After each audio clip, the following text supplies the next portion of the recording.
Meus irmãos, boa tarde. Nós vamos iniciar o nosso estudo bíblico desta tarde, lendo em 1 Samuel, capítulo 3, do versículo 1 até o versículo 14. 1 Samuel 3, de 1 a 14. A palavra do Senhor diz assim: O jovem Samuel servia ao Senhor perante Eli naqueles dias. A palavra do Senhor era muito rara, as visões não eram frequentes. Certo dia, estando deitado no lugar acostumado, o sacerdote Eli, cujos olhos já começavam a escurecer-se, a ponto de não poder ver, e tendo-se deitado também Samuel no templo do Senhor, em que estava a arca, antes que a lâmpada de Deus se apagasse, o Senhor chamou o menino: Samuel, Samuel. Este respondeu: Eis-me aqui. Correu a Eli e disse: Eis-me aqui, pois tu me chamaste. Mas ele disse: Não te chamei, torna a deitar-te. Ele se foi e se deitou. Tornou o Senhor a chamar: Samuel. Este se levantou, foi a Eli e disse: Eis-me aqui, pois tu me chamaste. Mas ele disse: Não te chamei, meu filho, torna a deitar-te. Porém Samuel ainda não conhecia o Senhor, e ainda não lhe tinha sido manifestada a palavra do Senhor. O Senhor, pois, tornou a chamar a Samuel terceira vez, e ele se levantou e foi a Eli e disse: Eis-me aqui, pois tu me chamaste. Então entendeu Eli que era o Senhor quem chamava o jovem. Por isso, Eli disse a Samuel: Vai deitar-te. Se alguém te chamar, dirás: Fala, Senhor, porque o teu servo ouve. E foi Samuel para o seu lugar e se deitou. Então veio o Senhor e ali esteve e chamou como das outras vezes: Samuel, Samuel. Este respondeu: Fala, porque o teu servo ouve. Disse o Senhor a Samuel: Eis que vou fazer uma coisa em Israel, a qual todo o que ouvir lhe tirarão ambos os ouvidos. Naquele dia suscitarei contra Eli tudo quanto tenho falado com respeito à sua casa. Começarei e cumprirei, porque já lhe disse que julgarei a sua casa para sempre pela iniquidade que ele bem conhecia, porque seus filhos se fizeram execráveis, e ele os não repreendeu. Portanto, jurei à casa de Eli que nunca lhe será expiada a iniquidade, nem com sacrifício, nem com oferta de manjares. Até aí a palavra do Senhor. Meus irmãos, Samuel tem a sua primeira experiência com Deus, sendo ele ainda muito jovem. Pela primeira vez, ouve a voz de Deus que lhe chama e que lhe dá uma tarefa enquanto profeta. Samuel, no primeiro momento, ele não conseguiu identificar a voz de Deus que falava com ele, porquanto ele era ainda muito jovem e inexperiente, e de fato não sabia ainda do ministério que Deus tinha na vida dele, Samuel. Interessante é perceber que, em primeiro lugar, as visões e revelações do Senhor eram raras naquele dia.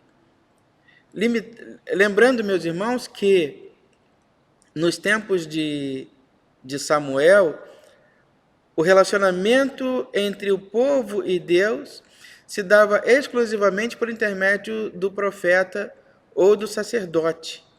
Deus falava através do profeta e Deus recebia as ofertas através do sacerdote. E Eli era o sumo sacerdote cuja casa havia sido reprovada por Deus, devido ao comportamento e atitudes dos filhos de Eli. Deus havia rejeitado a casa de Eli e as profecias de seus filhos enquanto sacerdotes de Deus. Portanto, Deus não falava. Agora, nesse momento, surge Samuel.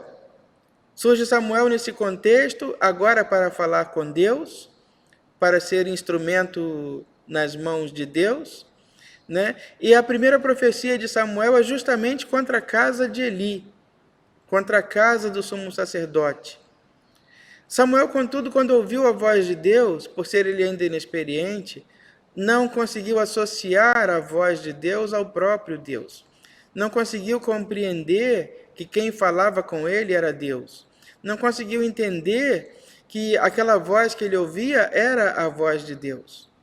Muitas vezes, né, nós também, devido à nossa inexperiência, né, nós também temos a dificuldade de identificar a voz de Deus que fala conosco. Quando essa voz fala conosco, temos essa dificuldade de identificar a voz de Deus. Por 3 vezes, Deus chamou a Samuel, até que Samuel compreendeu que a voz que falava com ele era a voz de Deus. O grande desafio, meus irmãos, para nós hoje é identificarmos a voz de Deus que fala conosco. É preciso reconhecer a voz de Deus para então identificar o que Deus fala conosco, não é? Existem muitos hoje que ousam falar em nome de Deus, mas a voz de Deus, ela fala ao profundo do nosso coração.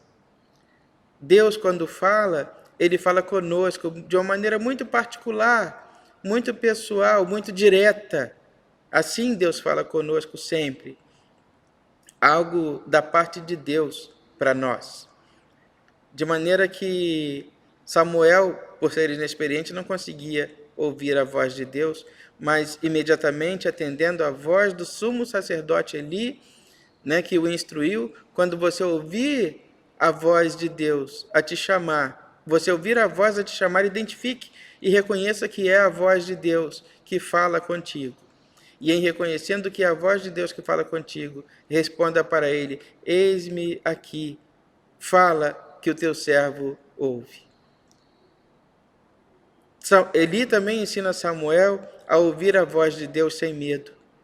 É preciso, meus irmãos, arrancar todo o medo do nosso coração, qualquer tipo de receio, qualquer tipo de angústia, qualquer tipo de temor, na hora e no momento de ouvir a voz de Deus a falar conosco. Nós não precisamos ter medo de ouvir a voz de Deus quando ela fala conosco. Deus tem sempre o melhor para nós. E a palavra de Deus, ela sempre gera vida. A palavra de Deus está sempre a favor da vida. A palavra de Deus está sempre ligada à vida. E foi assim que aconteceu com Samuel. Nós não precisamos ter medo de ouvir a voz de Deus, né? Muitas vezes nós fugimos, como que quiséssemos fugir da presença de Deus, com receio de ouvir a voz de Deus e de ouvir aquilo que Ele, porventura, intenta falar ao nosso coração. O salmista nos diz com muita sabedoria: para onde fugirei da tua presença?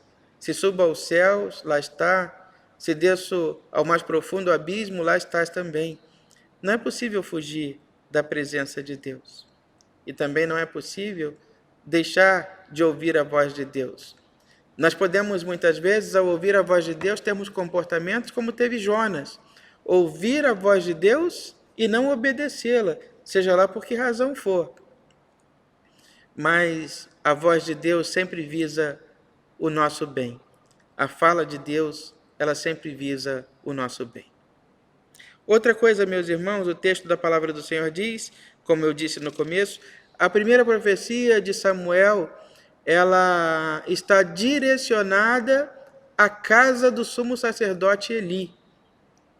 Uma palavra de condenação a Eli e aos seus filhos, né? E Deus justifica, a partir do versículo 13, ele diz: porque já lhe disse que julgarei a sua casa para sempre, pela iniquidade que ele bem conhecia, porque seus filhos se fizeram execráveis, e ele os não repreendeu. Vamos lembrar aí, meus irmãos, do episódio do encontro de Eli com Ana. Ana estava orando no átrio externo do templo, e porque chorava enquanto orava, o profeta a repreendeu, considerando que Ana estava embriagada, quando na verdade não estava, ela estava apenas falando com Deus em oração. Eli parecia ser um sacerdote muito zeloso das coisas de Deus, né? Esse exemplo mesmo, essa experiência de Ana com ele, denunciam isso, um extremo zelo do sumo sacerdote Eli para com as coisas de Deus. Quando, na verdade, meus irmãos, Eli cuidou muito da igreja. Eli cuidou muito, foi muito zeloso para com as coisas do templo, mas não cuidou da igreja que estava na sua casa. Eli cuidou, né? Repreendeu Ana, achando que ela estava numa atitude errada, embriagada na casa do Senhor enquanto Ana orava. Eli pesou a mão sobre Ana, chamando-lhe atenção, repreendendo-a naquele momento.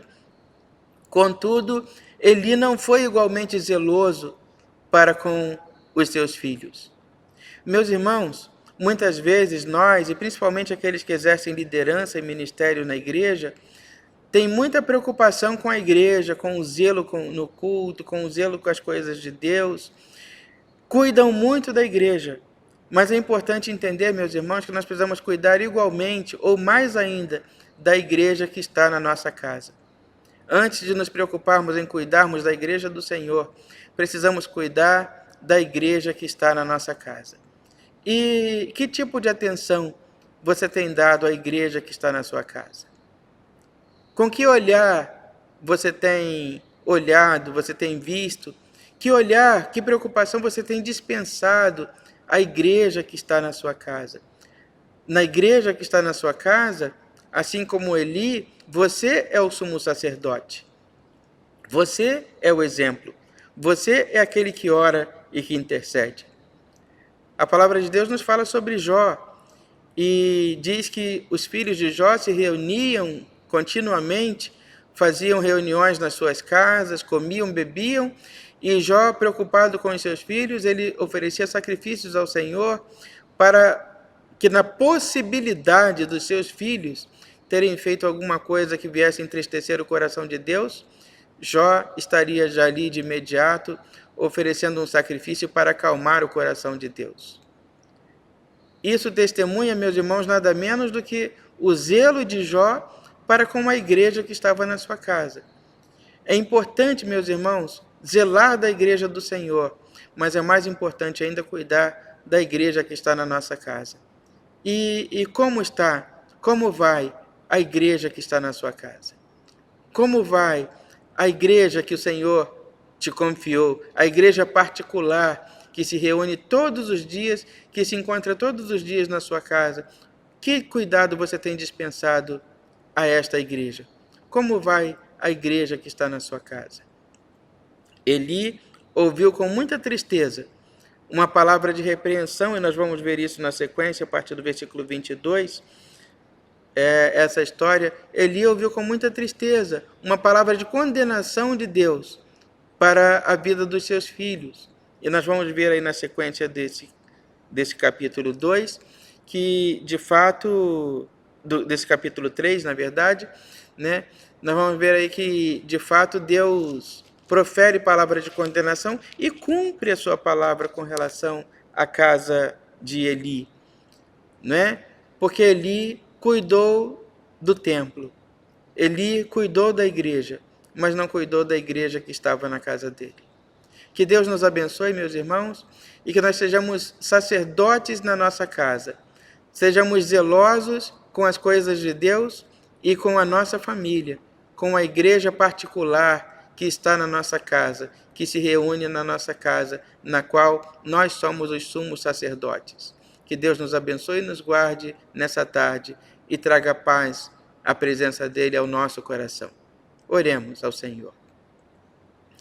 Senhor nosso Deus, nós queremos te agradecer porque tu nos tem dado, Senhor, a oportunidade de sermos sacerdotes na casa do Senhor e também na igreja particular que se reúne na nossa casa. Ensina-nos, ó Deus, a ouvir a tua voz, a dar ouvidos, ó Deus, darmos atenção à tua voz, que fala ao nosso coração sempre, que nos edifica, que nos restaura, que nos transforma, que nos traz paz. Agora, ó Deus, ajuda-nos, ó Deus, para que possamos ser testemunho e exemplo para a igreja particular que se reúne na nossa casa. A igreja do Senhor Jesus Cristo que se reúne na nossa casa. Que esta igreja receba de nós toda a atenção, todo o cuidado.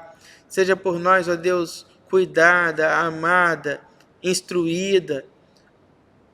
Ensina-nos, ó Deus, a vivermos o sacerdócio conforme convém a tua palavra. Ouve, Senhor, a nossa oração. Nos abençoa e nos guarda e nos livra de todo o mal. Atende, Pai, a nossa oração. É o que nós te pedimos e pelo que te agradecemos já, com perdão dos nossos pecados, em nome de Jesus, que nos ensinou a orar dizendo: Pai nosso que está no céu, santificado seja o teu nome. Venha o teu reino e seja feita a tua vontade, assim na terra como no céu. O pão nosso de cada dia nos dai hoje, e perdoa as nossas dívidas, assim como nós perdoamos os nossos devedores. E não nos deixes cair em tentação, mas livra-nos do mal, pois teu é o reino, o poder e a glória para sempre. Amém.